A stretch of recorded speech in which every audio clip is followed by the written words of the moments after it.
So welcome back. Much of the work that we see in museums today is built on the foundations laid by archaeology. In this next plenary session, Decolonizing Archaeology, we'll hear from two speakers, so please hold your questions until after both presentations and we'll open the floor up to Q&A. First, I'd like to introduce Dr. Lindsay Amundsen-Meyer. Dr. Amundsen-Meyer is a Plains archaeologist with expertise in landscape archaeology and Indigenous and decolonization approaches. She's worked for more than 15 years with Heritage Resources in Western Canada. Let's welcome Dr. Amundsen-Meyer.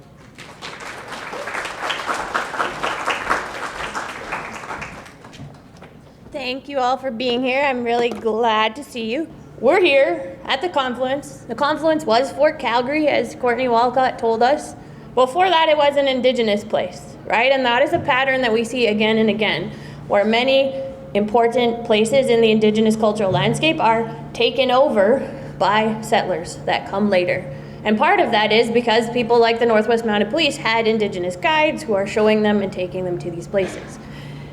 What I want to talk about is, as archaeologists, we often drill down to the site, somewhere like Fort Calgary. But if we truly want to understand, we need to take a step back and look at the whole of the cultural landscape to be able to understand ways of knowing, to understand the Indigenous ancestors who lived here, as well as connect with modern descendant communities. So that's what I want us to consider. I also want us to consider that as an archaeologist, we're still doing archaeology in a settler colonial context. That has not gone away, and we're still working on it. Jennifer started us with a great land acknowledgement. I won't read this. I do want to offer my own reflection, and that is that I've learned a lot over the years. But my understanding of treaty from folks like Francis Melting Tallow, Kent Youngman, Leanne Cranebear, others out on Siksika that I've been fortunate to learn from, my understanding from them is that the Siksika understood Treaty 7 to be about sharing responsibility for the land and to be an agreement that would allow everyone to use the land and share the responsibility to care for it. I think that's an important reflection for me as an archaeologist because, again, I can take that ethic into the work that I do. I want to position myself. I'm not Indigenous. I am the descendant of Norwegian and British settlers, so my settlers came here to Alberta in 1901. As a result, they are partially responsible for dispossessing Indigenous peoples of these lands. I have been very fortunate over the past many years to work with and on the Siksika First Nation, to learn from a large number of elders and community members, people like Kent a young man, Vivian a young man, Jerry Potts is actually from Pekani, Clement Leather, Francis Melting Tattle, Gwen Bearchief, many, many others. That work and those relationships have been profoundly impactful and have impacted how I see archaeology being done as we move forward and what I feel is the right way to do it. And that's part of what I want to talk about today. And that is this concept of a cultural landscape. So today we think about the environment a lot, but it's not just a natural resource. In fact, I would argue there has been no pristine environment since roughly 13,000 years ago. The environment, at least that long, has been altered by human beings. And through the sites that we create, the landmarks that are here, human groups are creating a socially experienced landscape, a culturally rich landscape, right? And that builds up over time as people visit places again and again and again. And that human action leaves traces in the archaeological record that we can then find, right? So if we want to try and approach archaeological sites in more of a culturally familiar way, we need to look beyond simply individual sites, look beyond individual belongings to that human behavior that actually created them. The Northwestern Plains is in fact the homeland of the Blackfoot people.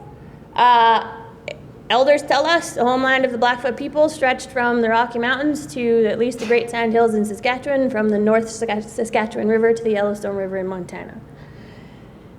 What I have learned is that Blackfoot have been here since time immemorial. I was actually at a conference 2 weeks ago, Dawn was there too, in Banff, the Indigenous Relationality Workshop. And there I co-presented with my colleague Kent Youngman. And one of the things he talked about that day is how we need to look at this whole landscape when we do archaeology. And he didn't give me specifically a hard time, but he gave archaeologists a hard time that day about that piece of drilling into just a site, right? You cannot understand the culture and the peoples in the past by looking only at one site. And according to Kent, what he always says when he comes to my classes to talk with my students, the first thing he wants them to understand is that what, for him, the most profound and important piece of being Blackfoot is connection to this place. That's what makes you Blackfoot, is the connection to this place and the connection that has been here since time immemorial. And that's where archaeology comes in, because as Courtney talked about, settler colonialism has happened. It has severed connection to this place. And so archaeology can actually be a tool for communities to start to rebuild connections that have been lost as a result of some of those actions. And I want to give you a few examples of that for the rest of my talk. So, domestication of landscape. As I mentioned, there's no pristine landscape in North America. It doesn't exist. We try to, suppress forest fires and all of this now to create a homeostatic, pristine, natural environment. The reality is we're creating an environment that was never here, because the landscape has always been domesticated and components of nature are an extension of the human societies that have lived here for thousands of years. It's biological heritage, okay? If we look specifically at the Blackfoot, we know they were managing resources, okay? They have traditions of this. I can also demonstrate it archaeologically. They used prairie fires to control the movement of influence the movement of bison herds, and to create micro niches in various stages of succession, so they knew that different plant resources would be there, right? They transplanted and planted species both deliberately, for example, the tobacco fields, as well as perhaps inadvertently, right? If you make a berry soup and give an offering of a berry and put it back to the earth, what's going to happen? Whether you were deliberately planting that Saskatoon or not, you're planting a Saskatoon seed, right? We also know that they would actually weed or remove non-economic plant species or plant species that are a pain, I guess. I don't know how to say it. I have watched at the Sundance while they pick all the cactuses up so nobody steps on one with a moccasin, right? Again, that's influencing the distribution of those plant resources. Now, this was an idea that my PhD supervisor proposed like 15 years ago, and at the time I went, Jerry, you don't have any data to back that up. That doesn't make sense. So what I did is look at the data, and then I went, oh, guy has a point. So if you actually, there's just one example, look at the data. You can see on the top here, this is, this side, I guess. This is vegetation as George Dawson drew it in 1884 on his map of the Bow and Belly River region. Those are discrete cottonwood groves that he drew in some areas, which ironically happen to be along known trails roughly 14 to 16 kilometers apart, which is the approximate distance a person with a dog and travel walk can travel in a single day. I don't think that's coincidence. Look at that same river valley today. This is actually Willow Creek near Claire's home.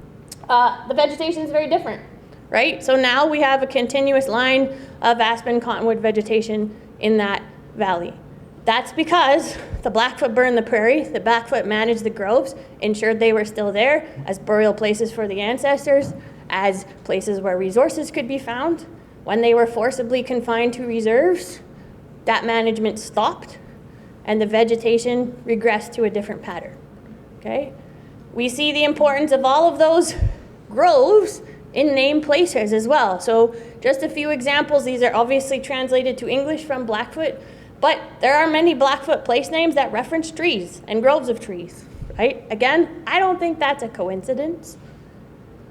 We can also look at this with grasslands. So George Dawson's 1877 map, sorry, not 1877, 1884 map, also draws grasslands extending into a number of mountain river valleys, including the Bow River in Banff National Park. This is Banff National Park, and the date got cut off because it went wonky, but 1889. So this is Banff National Park, 1889. This is Banff National Park. That's my oldest child right there. In 2020 when we hiked up Tunnel Mountain. Both are taken from Tunnel Mountain in the same direction. The vegetation is very different, right? Down here, this is grassland. That's the golf course, so it doesn't count as grassland. It's forest, right? And again, we know the Blackfoot were burning the prairie. We know they were going into the area of Banff, what is now Banff today. We know they were hunting buffalo in the area that's known as Banff today. And that's because they were burning the grassland, okay? My next example, Okotoks. Who's been to Okotoks? Oh yeah, it's a great place. I was there a couple weeks ago. Okotoks, there's a story of Napi and the rock. I'm going to tell it to you in very, very brief. When I've sat there with Kent and heard the story, it takes more than 20 minutes. So very briefly, Napi was traveling south to north. I want you to remember the south to north part. And he was traveling along what we believe was the Old North Trail. And it was a very hot day. He had a bison robe, so he gave it to a rock. Now remember, in a Blackfoot worldview, everything in the world is alive, and everything has relationships with human beings, right? So Napi gave his robe to the rock. Bottom line, he carried on his way. The day got cold and rainy. He went back and took the robe because now he's cold. The rock got angry and chased him down the trail. All the animals tried to stop the rock and save Napi. Animals like the beaver, Sitstaki, crushed the beaver's tail. That's why the beaver has a flat tail. It goes on and on. At the end of the day, it's either the bullbats or the nighthawks, depending on the version of the story you hear, that swoop down, split the rock in two, just like Okotoks, and save Napi. Okay? That's the story of Napi and the rock in a really, really brief nutshell. Glacial erratics, we know, they exist along the foothill fronts, right? Scientifically, these are all the same rock. They're a pink granite that comes from Mount Edith Cavell in Jasper National Park. They were transported by the glaciers. When the glaciers receded, they were deposited on the landscape. So that is going to happen roughly 13 to 14,000 years ago. Okay, keep that number here in your head too. Glacial erratics are associated with Napi and the rock. And almost invariably where you see a rock like Okotoks or this one, Split Rock, which is near Pine Coulee, west of Staveley, almost all of the split rocks and many of the others have beautiful pictographs on them. These were important places. People are not going there to put those paintings there if they're not important places. Okotoks, same thing. These are actually from just a couple weeks ago. We were out there doing some conservation work. Okotoks has pictographs. Now remember I said Napi was traveling south to north. We know from archaeological evidence that people were in North America prior to the point of the glaciers receding. We have evidence in the southern United States of sites dating back 18, 20,000 years. Not in Alberta yet. We also know that the Old North Trail, this is from my dissertation, the Old North Trail roughly follows the extent of the glacial erratics train. We also know from sites like Wally's Beach in the St. Mary's Reservoir that people came from the south. We don't believe anymore that they came down an ice-free corridor. We think they went up. And it's from sites like Wally's Beach where the date is really, really early, 13,000 years ago, and the species of animals at that site are the southern species, not the northern species of megafauna. So things like mammoths and mastodons. Now remember, Napi was traveling south to north, right? Again, I have no evidence, I guess, really. But I don't think it's a coincidence when you hear stories and then they start to connect to archaeological evidence in that way. Does that mean that story is 13,000 years old? Maybe, right? It could mean that for sure. The last example I want to give you is Old Women's Buffalo Jump. Old Women's Buffalo Jump, the one that everybody talks about, was excavated by Richard Forbes actually in the 1950s. It's this sandstone cliff and an associated bone bed in Women's Coulee, which is west of Cayley, Alberta. We know, based on Forbes' excavations there, that the ancestral Blackfoot were here, and at least a portion of this use we can confidently assert is ancestral Blackfoot. Okay? That's a conversation for a whole nother presentation. I'm happy to talk to you about how we know that at some point. But this one is associated with the story of Napi and the first marriage. I'm not going to tell you that story today.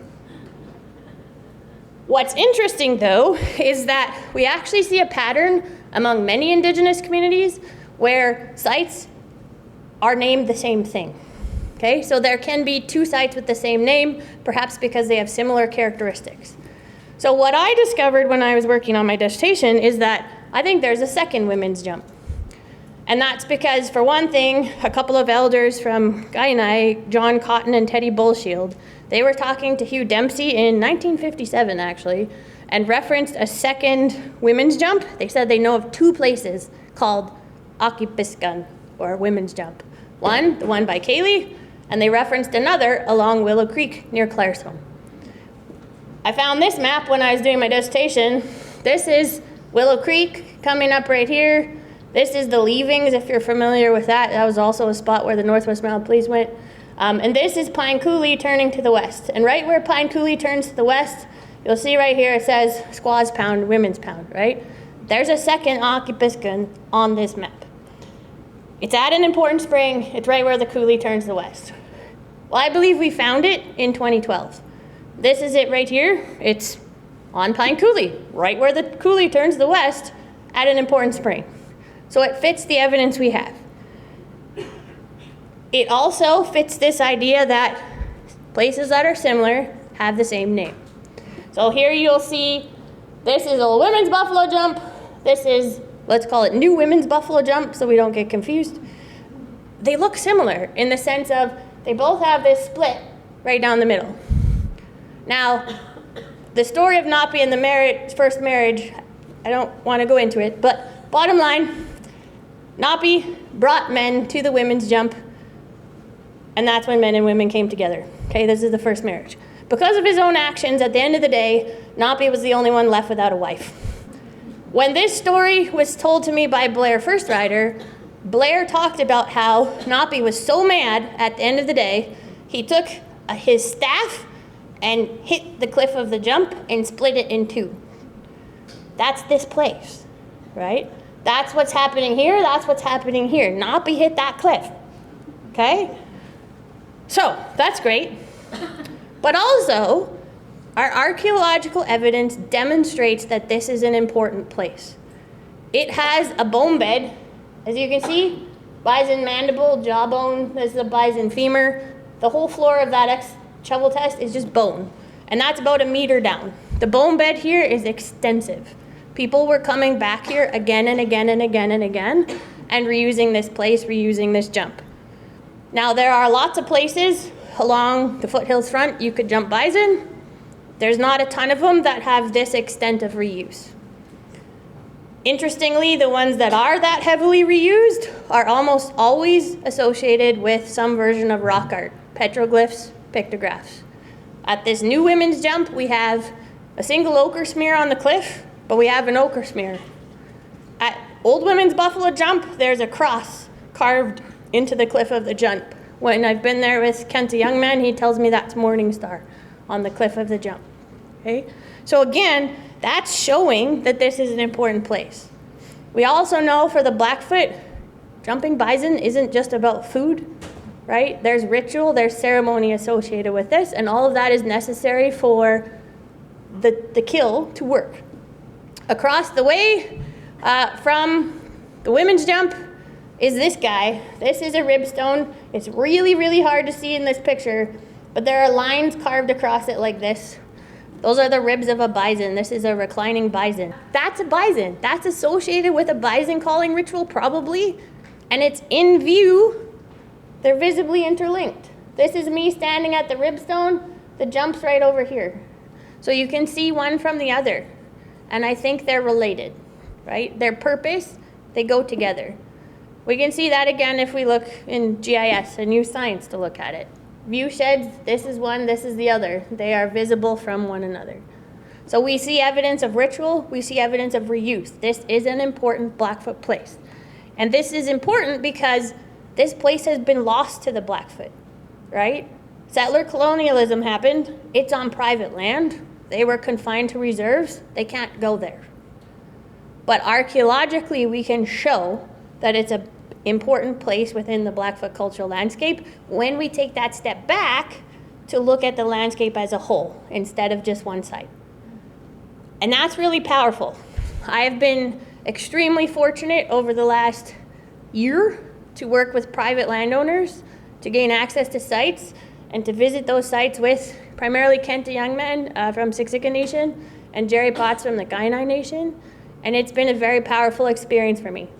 That we're going to places and reconnecting Blackfoot people with Blackfoot places, right, that are now on private land and that they otherwise do not have access to.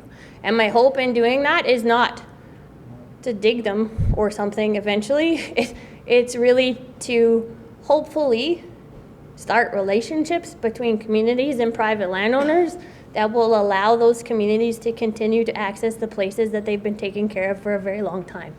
Okay? I was at a place, Kent, a young man, I'll just show this slide while I tell you this. We were about a month ago at a site called the Nanton Erratic near Nanton, Alberta. It's one of those split erratics with pictographs. And I was standing there with Kent Youngman and Jerry Potts, and Kent looked at me and he said, "When do you think the last time a Blackfoot person stood here was?" And the reality is that it's probably been 100, maybe 150 years since a Blackfoot person stood at that place, right? It's, again, on private land. And that's pretty powerful because that's a place with pictographs. That's a place that was clearly important to those pre-contact people. And so I think that's one of the key takeaways, I would say, is that our places are here, but they're layered on top of places that have been used and cared for many, many generations. Thank you.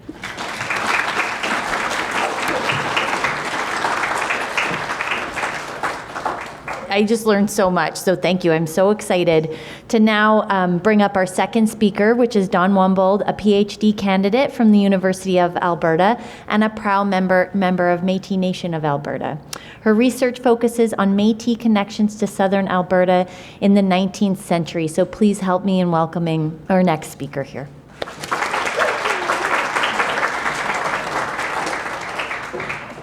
In my presentation today, I am going to be discussing the use of Northwest Mounted Police memoirs, journals, and reports, and how they can help us to identify and interpret archaeological sites connected to the Métis.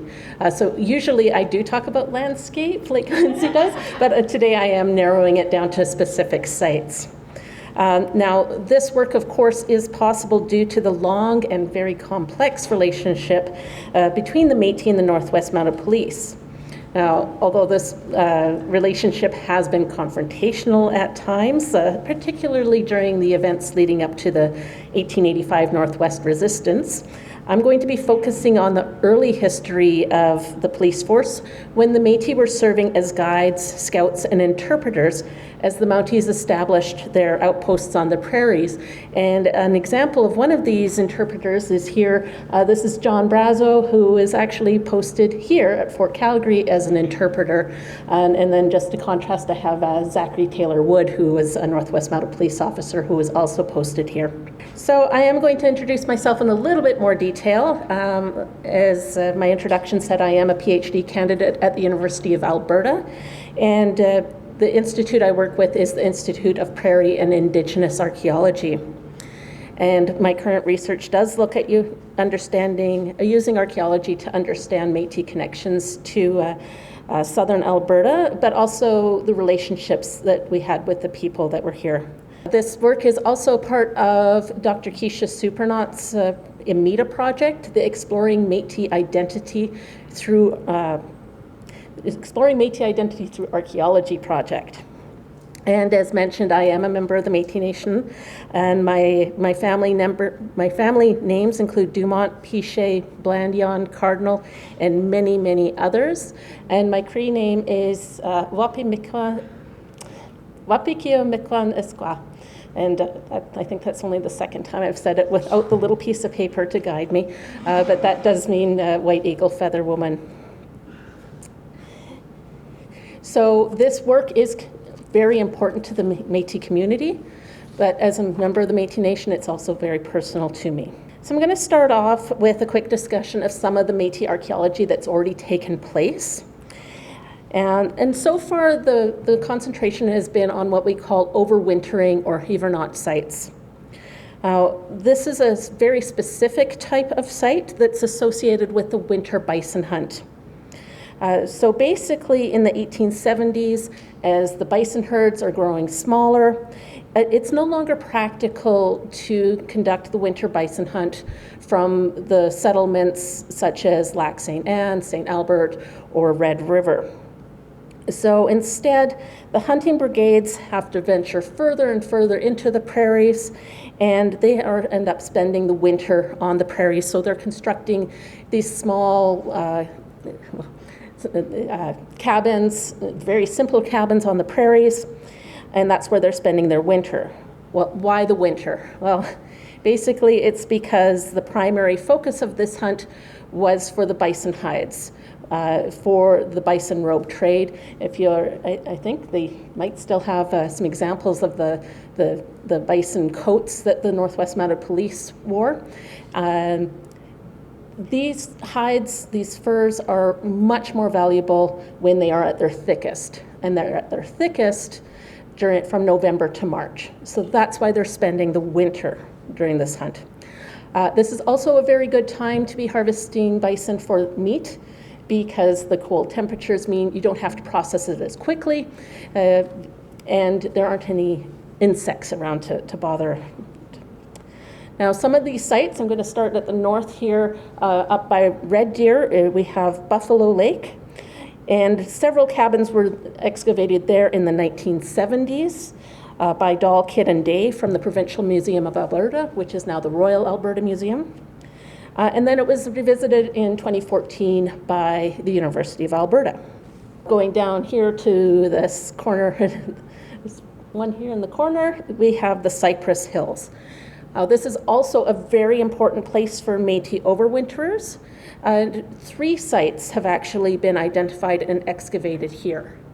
The first is the Kajewski Cabins on the Alberta side, where 2 cabins have been partially excavated in the 1960s and 1970s by the University of Calgary. The next one is 4 Mile Coulee, which is about 14 kilometers away from the Northwest Mounted Police post at Fort Walsh. And then that was excavated in 1986 by the Saskatchewan provincial government. And then finally, we have Chimney Coulee, which is near the current town of East End. Chimney Coulee is also sometimes referred to as the East End Post. This is a very, very interesting site, not only because it's seen a lot of excavations over the years in the 1990s and then very recently from 2018 to 2023. But like all the areas I'm discussing here, there's a very deep relationship between the First Nations and these sites. But this particular site seems to have been a favored camping site for since time immemorial. There was also a Hudson's Bay trading post here in 1871, and then a Northwest Mounted Police post from 1876 to 1886. Now, during this entire Hudson's Bay Company and Northwest Mounted Police period, there were actually numerous Métis families living at the site. The earlier excavations in the 1990s focused on the Hudson's Bay Company and the Northwest Mounted Police, and then the more recent excavations have been focusing on the Métis side. Now, finally, down here, we have Fort Macleod. And to date, there have not been any Métis-specific excavations, but as we'll see, there is some potential in this area. So to help understand the Métis connections to these places, as part of my research, I've turned to the written records left behind by several notable Northwest Mounted Police officers. And the 3 that I'm going to be discussing today are Sam Steele, who, amongst other places, was posted here at Fort Calgary. And I'm going to be looking at what he can tell us about Buffalo Lake and the nearby site of Tail Creek. Then I'll move over to George Kitson, who was posted at Fort Walsh, and what he can tell us about the Cypress Hills. And then Richard Nevitt, who was posted at Fort Macleod, and what he can tell us about the nearby Porcupine Hills. I'd also like to point out this photo. So this is a photo that was taken 1878 at Chimney Coulee, what we now know as Chimney Coulee, but what the Northwest Mounted Police referred to at the time as the East End Post. And I really like this photo because here we have a Northwest Mounted Police officer think this fellow here might also be an officer, and then this fellow washing his clothes in the background. But the rest of the people in this photo, including these two children, are all likely Métis.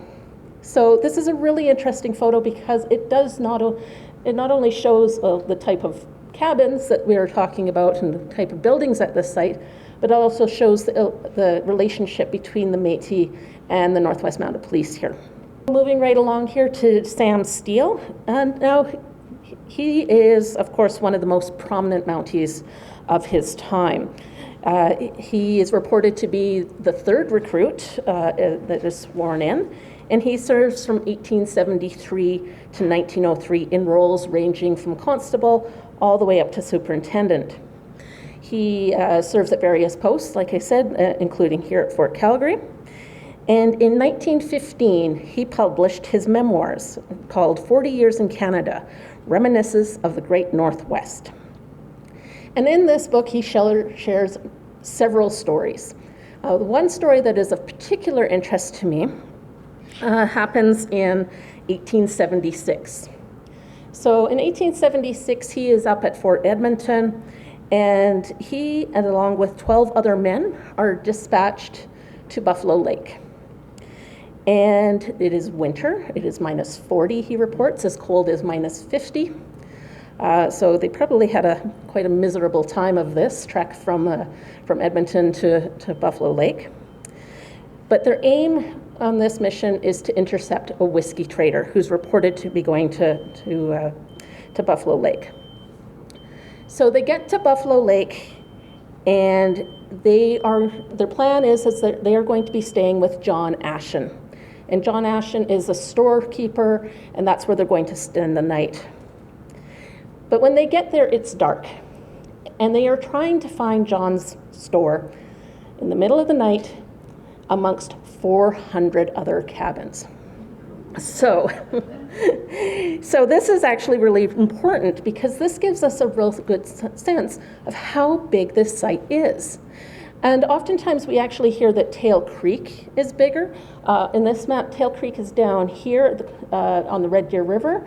Buffalo Lake is up here. So in this drawing, we do see that Dahl, Kidd, and Day have illustrated Buffalo Lake is the bigger one. But this provides us with the story from somebody who was there to back up that it is the larger one. Now, we do have another Mountie in a few years later named John Dartigue, who is posted down here at Tail Creek, and he says that there's 400 people at Tail Creek versus 400 cabins.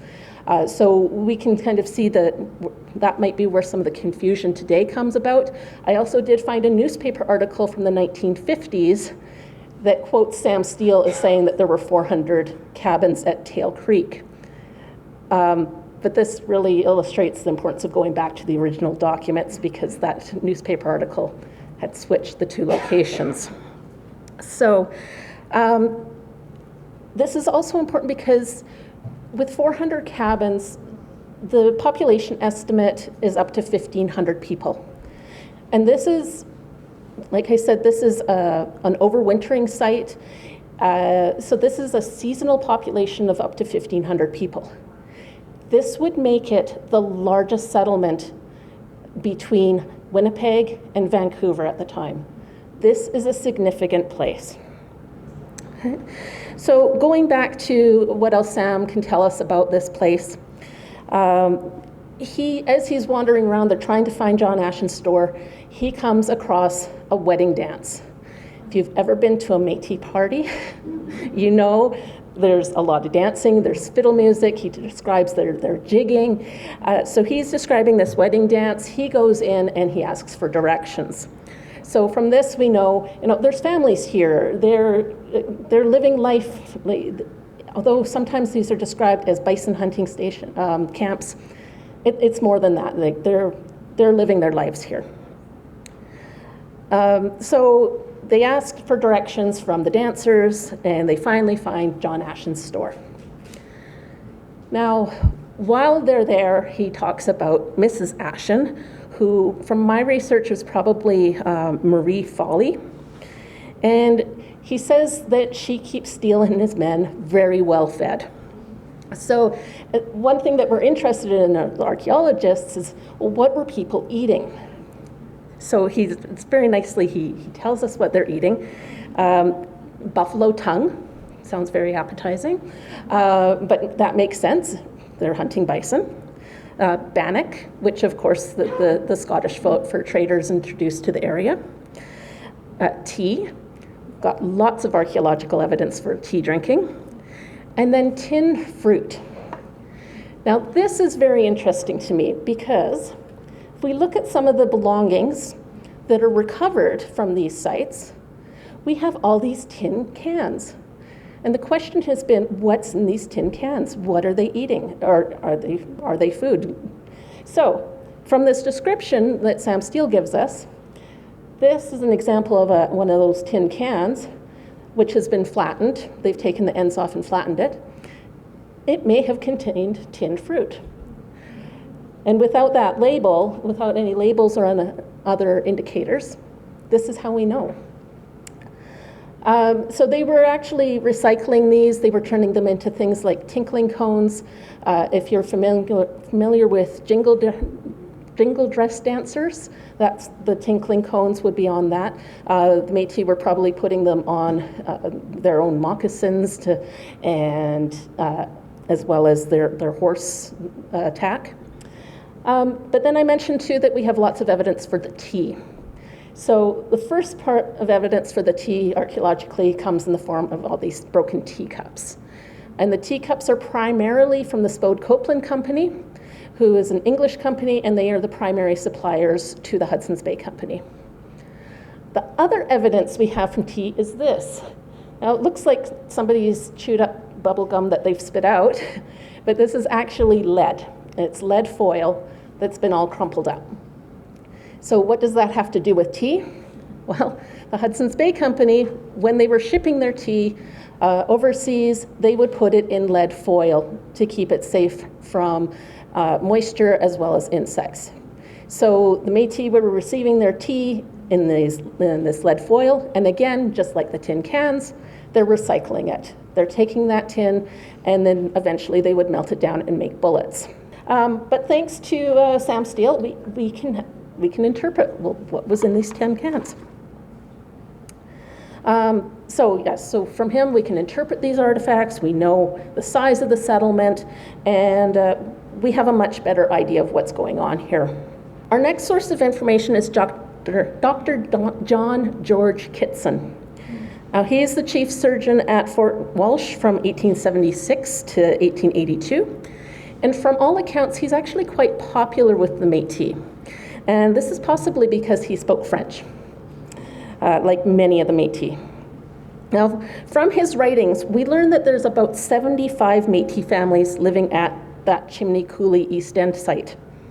Now, since part of the site has been destroyed because there's a road that goes right through the middle of it, and the other half of the site is inaccessible because we don't have landowner permissions, this actually gives us an excellent account of how large the site is. So between his writings and Sam Steele's writings, we can understand how big these sites are. So even though we've only excavated 3 cabins at Chimney Coulee, we can extrapolate. Now, Kitson also writes about a place that he refers to as Head of the Mountain. And he says about 20 odd families gather each fall for the winter bison hunt. Now, this number correlates directly with the number of cabins identified at what we call the Kajewski site. Now, this site has been named after the landowners, and it's located on the Alberta side of the Cypress Hills. And at this place, we have 19 cabin foundations. So 19, 20, that sounds like a pretty good correlation to me. So perhaps we should actually be calling this Kajewski site the Head of the Mountain site. A final very interesting note in Kitson's journals comes into play when he read his 1880 report. In it, he describes an 1879 outbreak of mountain fever. And this is a disease that's spread by ticks. He notes that out of the 5 Métis settlements in the Cypress Hills, Head of the Mountain is the only one to escape the epidemic. Now, this is interesting from an ecological standpoint because we want to consider, well, why did they escape the epidemic? Why isn't the disease and the ticks on the western side of the hills? But also, it's very helpful in identifying Métis communities in the Cypress Hills. He mentioned 5 sites. There's 3 sites that have been excavated archaeologically. The 4th site is probably the Métis community at Fort Walsh itself. But what's this 5th site? I definitely need to do more research. This is a thread that needs to be pulled a little bit more. And the answer might be in other related Northwest Mounted Police documents. So the idea that the Northwest Mounted Police memoirs and records can be used to locate previously unidentified sites also relates to our last writer, Dr. Richard Nevitt. Nevitt served with the Northwest Mounted Police from 1874 to 1878 at Fort Macleod. And in addition to the letters that he wrote home to loved ones back east, Nevitt was also a painter and illustrated the scenes around him. It's also quite funny to read some of his letters because he complains a lot. He complains about the wind and the weather and the food and his horse. But yes, they're actually quite entertaining to read. But Nevitt was also a painter, and he illustrated many of the scenes around him, including this camp here. And in one of his letters home in June of 1875, he states that a large camp of Métis has arrived in the area. And he also says that they're camped across the river, 7 miles away. What he doesn't tell us is what direction. So within a 7-mile radius of Fort Macleod, there is likely a Métis camp. Other thing that we have to consider is that there were 2 Fort Macleods, and he was writing from the first one, so we can't go 7 miles from the more recent one. We've got to go back to the first one. But what he does tell us is that one of the Métis is Hugh Monroe.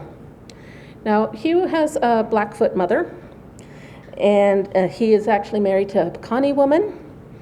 And so he has really strong connections to the Blackfoot community. But some of his half-siblings have a Cree mother, and therefore very strong connections to the Métis and the Cree. And it's really these types of relationships that I'm interested in for my PhD research. Now, this painting by Dr. Nevitt and so this is actually of the Métis camp that he's reporting. It's really interesting in here because if you look, it's actually teepees and Red River carts. Now, the teepees being much more strongly associated with First Nations, of course. In this area, we would assume if we see a teepee, we would be thinking Blackfoot. And then the Red River carts, of course, with the Métis themselves. If it wasn't for the caption that Dr. Nevitt gave this painting, we'd probably assume that this was actually a Blackfoot camp and that they had adopted some Red River carts. What this painting does illustrate is the temporary nature of some of the Métis camps. And unlike the overwintering camps where the Métis built small cabins, these summer camps would be much more difficult to identify. And if we did identify one of these camps, would we actually even recognize it as Métis, or would we assume that it was Blackfoot? One of the things I think about with these teepees is Métis are more commonly associated with trappers' tents, the big square ones or rectangular ones, and these are really great in many areas of the province. But if you're down in the Pincher Creek, Fort Macleod area, if you've ever put up a tent in the wind, probably not a good idea, whereas these are much more aerodynamic and would be much more practical. The Blackfoot know what they're doing with these teepees and the shape. Interestingly enough, there is an overwintering camp reported 20 miles to the west of Fort Macleod in the Porcupine Hills. This was reported by William Pierce, who is a Dominion land surveyor. So perhaps the camp here, that's painted by Nevitt, it wouldn't be unreasonable to hypothesize that the members of this camp made their way to the Porcupine Hills, and that's where they built cabins for the winter. And perhaps again, a closer examination of the records and reports from Fort Macleod can help us further understand the Métis connections to this area. So to conclude, the writings of the Northwest Mounted Police have a lot to contribute to the understanding of Métis connections to place. They can provide valuable context on the understanding of the scope of these connections, and they can aid in the interpretation of these sites as a whole, as well as the individual artifacts and belongings that we recover. And finally, they can help us in identifying the potential for new sites, especially when we start to pull that thread and investigate other writings. Thank you all very much.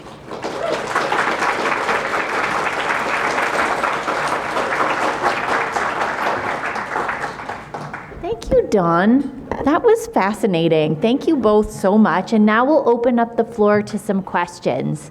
Yeah, Thank you're you good. so much for that. It's so exciting to learn more about the plains and the land and the history.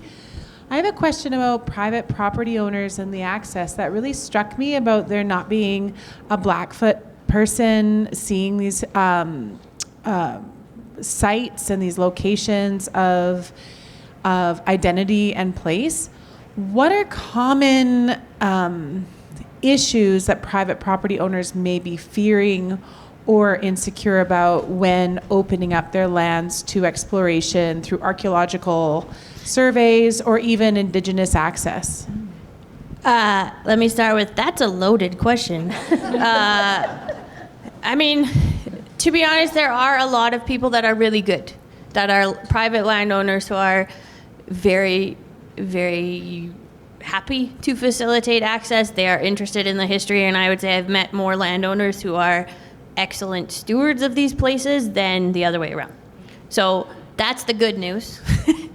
I grew up in rural Alberta.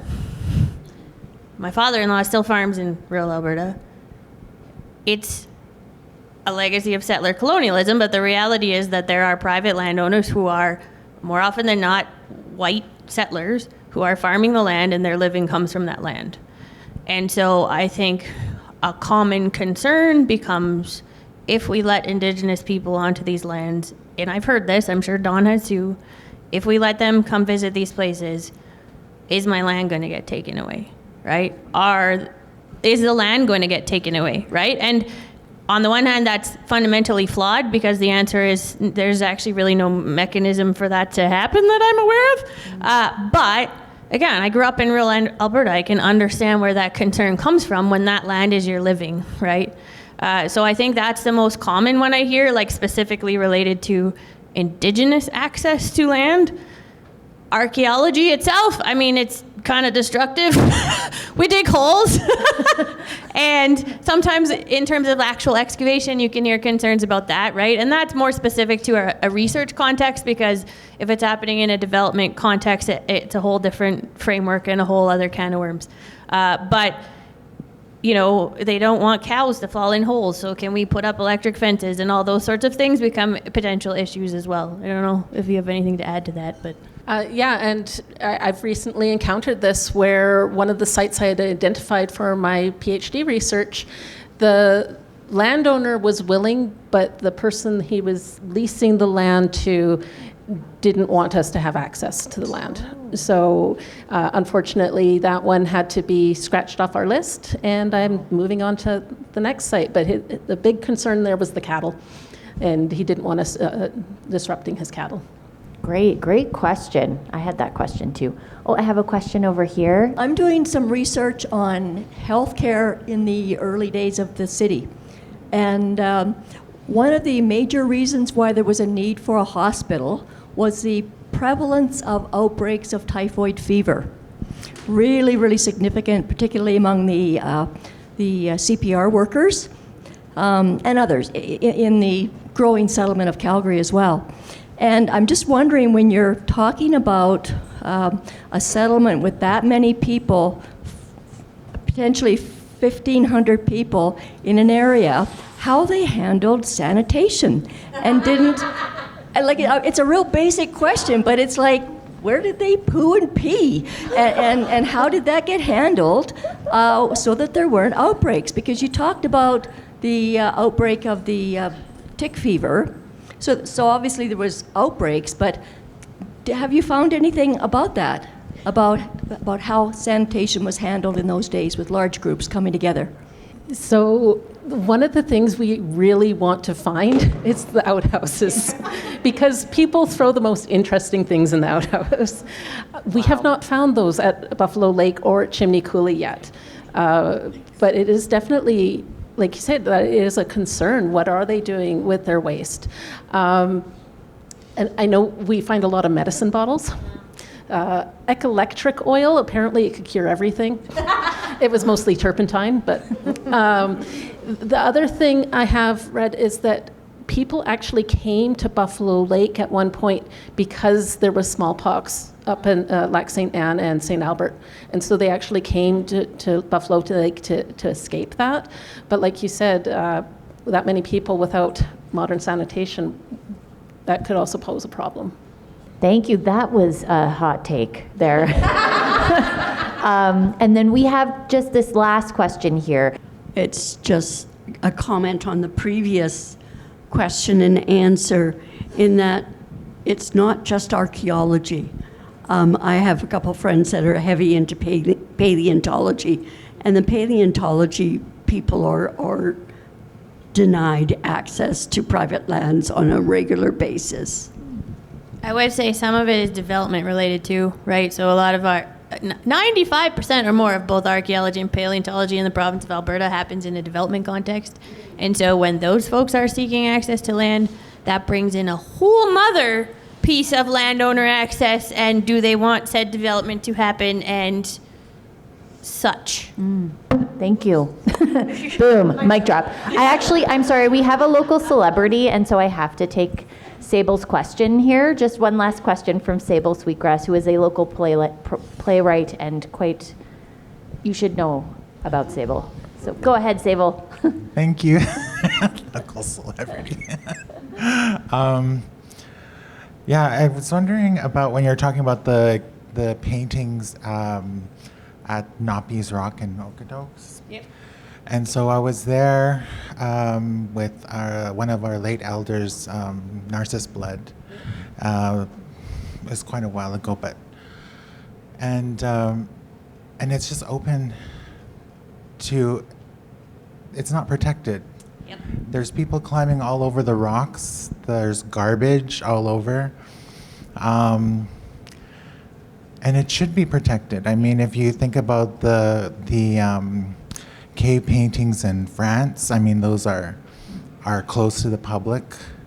But I find that, especially here, that these significant sites are not valued, and private ownership is obviously a lot more valuable than the true history of this land. I went out to Writing on Stone many times, and you can see where people have graffitied over paintings and carvings in the rock that go back thousands and thousands of years.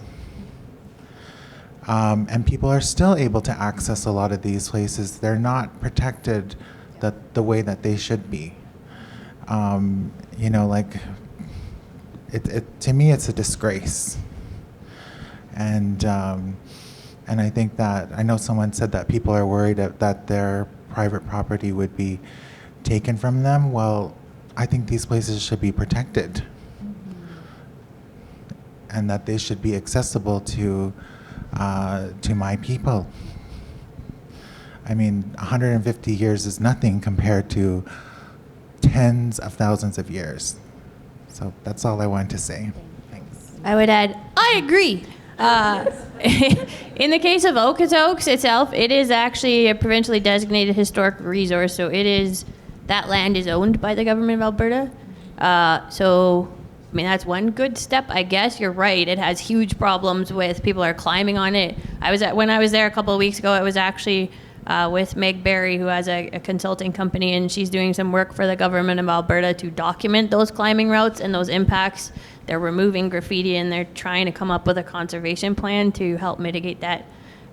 I can also attest to the fact that the RCMP do actually give tickets now if they find you climbing on the rock or don't think you're supposed to be there, because they showed up and were like, "What the heck are you guys doing?" And we were supposed to be there. But it's a big issue, right? Like, these things are not accessible, and they're not well conserved. The hot take I would add to end our session: what does conservation mean, right? Because conservation that I learned in school in a Western scientific university, taking a museum studies minor, is not the same type of conservation that you might talk about in community, right? I've talked with Camina Weasel-Moxon from the Kainai Nation. She's amazing. I love her. She has written about what is Nitatapi heritage conservation, right? And she talks about writing on stone, and she talks about her teachings being that those should actually be revisited, and perhaps actually some of the the use of the place, it's not conservation, would actually potentially destroy the pictures, right? But in community, maybe that's the right thing to do. And I don't know, but I guess my point is, I don't think it's always just about preservation either, that we need to work with communities to figure out the right way to care for these places, right? Thank you. That's a wonderful point to end on.